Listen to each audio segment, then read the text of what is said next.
ইতি দাপর উর্বীশ স্তুবন্তি জগদীশ্বরম নানাতন্ত্র বিধানেন কলাবপি তথা শ্রীণু। তন্ত্রের কথা কালকে আমরা আলোচনা করছিলাম। তন মানে বিস্তারে, বটগাছের ফল, ফলের মধ্যে বীজ, বীজের মধ্যে অত বড় গাছ। শ্রী গুরুদেব আমাদের কানে যে বীজ দিয়ে দেন, ওই বীজ আমাদের জল সেচন করি আমরা শ্রবণ কীর্তন করতে করতে, সেই বীজ থেকে ভক্তিলতার জন্ম হয়। কৃষ্ণবর্ণং তৃষা কৃষ্ণং সাঙ্গোপাঙ্গাস্ত্র পার্ষদম যজ্ঞৈ সংকীর্তন প্রায়ৈর যজন্তি হি সুমেধসা। কলির যিনি ভগবান আমাদের কাছে এসছেন, তার গায়ের রংটা কৃষ্ণবর্ণ, তিনি কৃষ্ণবর্ণের ঠাকুর, কিন্তু গায়ের রংটা ফর্সা। অঙ্গ উপাঙ্গ পার্ষদ নিয়ে আমাদের কাছে এসছেন। কলিযুগে সংকীর্তন যজ্ঞের দ্বারা এই ভগবানের আরাধনা করতে হবে। ন চৈতন্যাৎ কৃষ্ণাৎ জগতি পরদত্ত পরমিহ। কলির ভগবান কিরকম বাবা? ভগবান কালো, কিন্তু গায়ের রংটা ফর্সা। বলে দারুণ একটা ধাঁধা বললে তো। ভগবান কালো, গায়ের রংটা ফর্সা, কিন্তু দারুণ ধাঁধা বললে তো। কৃষ্ণ ইন্দ্র নীলমণিবৎ উজ্জ্বলম ইত্যর্থ। অর্থ করলেন ভগবান কালো, গায়ের রংটা ফর্সা। কিরকম জানো? সমাজবাড়িতে কেদার পণ্ডিতজি তার ব্যাখ্যা করতে বলছিলেন যে একটা ছেলে বিয়ে বাড়িতে যাবে, খুব তাড়াতাড়ি গাড়ি ছেড়ে দিচ্ছে। তো ছেলেটা গিয়ে দেখে যে তার একটাই জামা রয়েছে, কালো রঙের একটা জামা, ইস্ত্রি করা, আর সব কুচকানো। হয় না এই সময় যারগুলো আছে জামা ইস্ত্রি করা নাই। তো তাড়াতাড়ি করে কালো জামাটা পরে গাড়িতে উঠতে যাচ্ছে। তো বন্ধুরা বলছে, হেই কি কালো জামা পরে উঠছিস? কি করবো, আমার একটা ইস্ত্রি করা আছে। একটা বন্ধু বলছে যে আরে আমার তো সাদা জামা আছে একটা, নে ফট। তো গাড়ি ছেড়ে দিচ্ছে, ও তাড়াতাড়ি করে কালো জামার উপরে সাদা জামাটা পড়েছে। জামা খোলার সময় নাই, এই কালোর উপরেই সাদাটা পড়েছে, পরে গাড়ি তো ছেড়ে দিয়েছে। এবার বন্ধু বান্ধব তো দেখতে পাচ্ছে কি, সাদা জামার নিচ দিয়ে কালো জামাটা দেখা যাচ্ছে। এই জামাটা গুজে নে রে, এই কালো দেখা যাচ্ছে, এই আছে। ও যত বলে, এই কি বলিস না তোরা, বন্ধু বান্ধব তো পেছনে লাগে, এই দেখা যাচ্ছে, এই কলার দেখা যাচ্ছে। এই করতে করতে পুরো বাস জেনে গেল। যখন বিয়ে বাড়িতে গিয়ে নামলো বরযাত্রী হয়ে, তখন ওখানে কানাকানি হাসাহাসি ফিসফিসানি করতে করতে বিয়ে বাড়ির লোকও সব জেনে গেল। কি জানলো? যে কালো জামাটাই ওর আসল জামা, সাদা জামাটা ধার করে পড়েছে, ওটা নিজের জামা নয়। বলে কারা প্রথম শুরু করলো বলা? যারা খুব কাছের বন্ধু জানে ব্যাপারটা বলে দিল, তাই না? এই সখী কে বলে গৌরাঙ্গ ভালো, বাহিরে তাহার গৌরবরণ, ভেতরে শুধুই কালো। তোমরা যে গৌরহরিকে দেখছো, দেখো মিষ্টি মিষ্টি দাঁড়িয়ে দাঁড়িয়ে হাসছেন, ফর্সা রং, টুকটুকে মিষ্টি হাসি। জিজ্ঞেস করে দেখো, ওই বাইরের জামাটা, ফর্সা রংটা নিজের রং নয়, ধার করে ফর্সা হয়েছে। নিজের রংটা কালো, ধার করে ফর্সা হয়েছে। কৃষ্ণ বর্ণং, কালো ঠাকুর। এবার তিসা কৃষ্ণং, এবার ফর্সা রং হয়ে এসছে, তিসক কৃষ্ণ। এটা কি করে হলো? বৃন্দাবনে যুদ্ধ লেগেছে, তুমুল যুদ্ধ।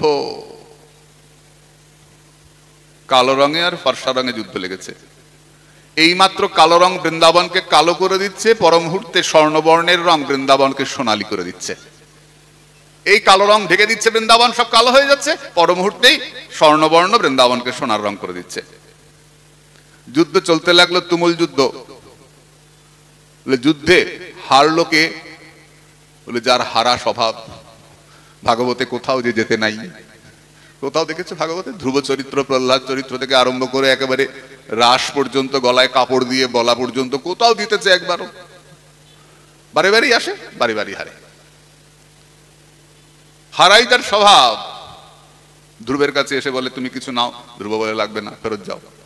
প্রহ্লাদের কাছে এসে বলে এই দেখো আলাদা একটা পোশাক পরে এসেছি, তুমি কিছু নাও, বলে লাগবে না, ফেরত যাও। বারে বারে হারে, বারে বারে হারে। হাঁটতে হাঁটতে বৃন্দাবনে গলায় কাপড় দিয়ে বলতে হলো ন পারহং নিরবত্ত সঞ্জয়াম, আমি পারলাম না, হারুয়া কানাই। যুদ্ধে হারলো কে? হারাটাই যার স্বভাব। হেরে কি হলো? বৃন্দাবন সোনার বর্ণের স্রোতে ভেসে গেল। সারা বৃন্দাবন স্বর্ণবর্ণ হয়ে গেল। তীব্র স্রোত বইছে, এত স্রোত বইছে, দেখবে যখন খুব জোরে স্রোত বয় তখন তার মাঝখানে মাঝখানে জলের মধ্যে আবর্ত সৃষ্টি হয় না, জলের পাক সৃষ্টি হয়, সেই পাকের মধ্যে পড়লে পরে বলে সমুদ্রে যখন পাক হয় তখন জাহাজ পর্যন্ত পাকে পড়লে ডুবে যায়। এমন পাক সৃষ্টি হয়েছে, ওই পাকের মধ্যে স্বয়ং পড়ে গেছেন মদন মোহন। যিনি জগৎকে রক্ষা করেন তিনি আজকে পাকে পড়েছেন গো। কিসের পাকে? সোনার স্রোতের পাকে। পাকে পড়লে ঘুরতে ঘুরতে ঘুরতে ঘুরতে ডুবে যায়। তোমার জগতের নাথ সর্বশক্তিমান আজ বৃন্দাবনের পাকে পড়ে ডুবে যাচ্ছেন গো। যদি কেউ ডুবে যায়, ডুবে যাওয়ার সময় কি করে? বলে যা পায় ধরে, আঁকড়ে ধরে, খড়কুটো পেলেও ধরে যদি ভাসতে পারে। ও মদন মোহন, যেন বৃন্দাবনের সোনার পাকে ডুবে যাচ্ছিলে, স্বর্ণার স্রোতে বাঁচবার চেষ্টা করেছিলে, কিছু ধরে চেষ্টা করেছিলে বাঁচবা? বলে করেছিলাম তো, পারি নাই। কি ধরে বাঁচবার চেষ্টা করেছিলে? আর কোনো উপায় না দেখে যখন স্রোতে ডুবে যাচ্ছি তখন জয় রাধে বলে রাধারানীর কণ্ঠ আলিঙ্গন করে বাঁচবার চেষ্টা করেছিলাম। রাই কণ্ঠ আলিঙ্গন করেছিলাম বাঁচবার জন্য। পেরেছিলে? পারি নাই গো। কি হলো তাহলে? ডুবেই গেলে? ডুবে গেলাম। ভাসো নাই? ভেসেছি, বৃন্দাবনে আর কোনোদিন ভাসি নাই। বলে কোথায় ভাসলে? বলে বৃন্দাবনে ডুবলাম আর ভাসলাম গিয়ে শ্রীধাম নবদ্বীপে শচীরঙ্গনে গিয়ে ভেসে উঠলাম। বলে কি দেখলে? শচীরঙ্গনে ভেসে তুমি কি দেখলে? তুমি সে কালোই রয়েছ? বলে না না, এতক্ষণ সোনার স্রোতে ডুবেছিলাম তো, ওই স্রোতে ডুবে থাকতে থাকতে দেখি কালো বরংটা ঢাকা পড়ে গেছে, ওখানে গিয়ে আমি গৌর বরণ হয়ে গেছি, তপ্তবর্ণ হয়ে গেছি, কেউ আমাকে চিনতে পারছে না, সবাই আমাকে গৌর গৌর বলে ডাকছে। তাহলে সবাই জানলো কি করে? বলে ওই সঙ্গে যারা বন্ধুরা ছিল তারা বলে দিল নৌমিক কৃষ্ণ স্বরূপম, তোমরা যাকে বলো গৌর আমরা তাকে কৃষ্ণ বলে জানি। রাধা কৃষ্ণ এক আত্মা দুই দেহ ধরি, অন্যান্য বিলাসে রস আস্বাদন করি, সেই দুই একেবে চৈতন্য গোসাই রস আস্বাদিতে দোহে হইল এক ঠাই। মানে গতকাল পর্যন্ত দেখেছি বৈদিক ধারা আর তান্ত্রিক ধারা। বৈদিক ধারা তারা বলেন পুরুষ শ্রেষ্ঠ, তান্ত্রিক ধারা বলেন শক্তি শ্রেষ্ঠ। সুকে বলে আমার কৃষ্ণ মদন মোহন, সারি বলে আমার রাধা বামে যতক্ষণ। সুকে বলে আমার কৃষ্ণ গিরি ধরেছিল, সারি বলে আমার রাধা শক্তি সঞ্চারিল। দেখো পরস্পর একটা প্রতিযোগিতা।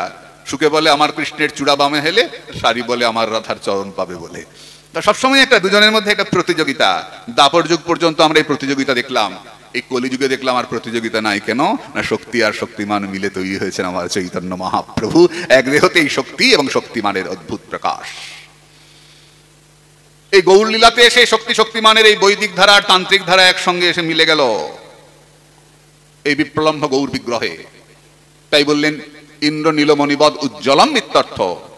ইন্দ্র নীলমণি বলে একটা মণি আছে, যে মণিটার রংটা নীল, কিন্তু যদি মণিটাকে তুমি স্বর্ণবর্ণের কাগজে রাখো, সোনালী কাগজের মধ্যে রাখো, ওই মণিটা সোনালী হয়ে যায়।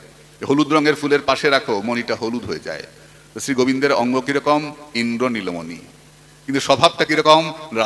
রাধারানীর সঙ্গে থাকলেই রাধা বর্ণ হয়ে যায়, আর নিজের বর্ণ রাখতে পারে না। তাই দেখবে অনেক মঠে রাধারানীও সাদা, কৃষ্ণও সাদা। কেন? রাধারানীর সঙ্গে থাকতে থাকতে ফর্সা হয়ে গেছে। তাই তো? তাই যজ্ঞাই সংকীর্তন প্রায়ের যজন্তি হি সুমেধসা। এই কলিযুগে সেই ঠাকুরের, যিনি কালো ঠাকুর ফর্সা হয়েছেন, যিনি আমাদের কৃষ্ণ এই দুইটা বর্ণ শেখাতে এসেছেন, যে বর্ণের প্রভাব, এত প্রভাব তিনি বলে গেছেন পৃথিবীতে আছে যত নগরাদি গ্রাম সর্বত্র প্রচারিত হইবে মোর নাম। সারা পৃথিবীতে আজকে মানুষ, কোটি কোটি মানুষ, একটা দুইটা নয়, কোটি কোটি মানুষ আজকে হিন্দু ধর্ম গ্রহণ করছে, সনাতন ধর্ম গ্রহণ করছে।